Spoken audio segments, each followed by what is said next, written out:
মুখ্যমন্ত্রী জেলা সফরের মাঝে তৃণমূল কংগ্রেসের দলের পতাকা ছেঁড়ার অভিযোগ ঘটনায় তুমুল চাঞ্চল্য ছড়ালো এলাকায়। আজ সকালে এই ঘটনাটি ঘটেছে রায়গঞ্জ থানার অন্তর্গত মিরুয়াল এলাকায়। সেখানে আজ সকালে বেশ কিছু দলীয় পতাকা ছিঁড়ে ফেলা হয়। অভিযোগ উঠেছে দুষ্কৃতীদের বিরুদ্ধে।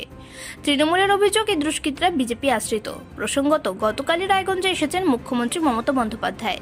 আজ হেমতাবাদে জনসভা করেছেন তিনি, আর এরই মধ্যে এই ঘটনা। তৃণমূল কংগ্রেসের রায়গঞ্জ ব্লক 1 সভাপতি অনিমেষ দেবনাথ বলেন, এই ঘটনা কাম্য নয়। কৃষ্ণ কল্যাণে জিতবে বলে হতাশায় এই কাজ করেছে বিজেপি। অনিমেষ বাবু, আজ যেখানে রায়গঞ্জে মুখ্যমন্ত্রী নিজে সশরীরে ছিলেন, সেই জায়গায় একটা অভিযোগ আসছে তৃণমূলের দলীয় কিছু পতাকা ফেস্টুন কিছু ছিঁড়ে রাস্তার এক পাশে ফেলে রেখেছিল। এটা কি কোনো তৃণমূলের গোষ্ঠীদ্বন্দ্বের বহিঃপ্রকাশ? এটা তো অবাস্তব কথা। তার কারণ রায়গঞ্জ ব্লক 1-এ কোনো গোষ্ঠীদ্বন্দ্ব নাই। একসাথে ঐক্যবদ্ধভাবে সবাই লড়াই করছে। গ্রাম পঞ্চায়েত নির্বাচনেও অবাধ সুষ্ঠু নির্বাচন হয়েছে, দলীয় কোনো কোন্দল নেই।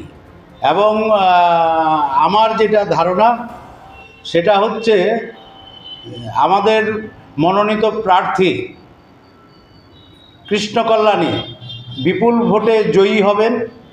আমার মনে হয় বিরোধী যারা আছেন তারা হতাশগ্রস্ত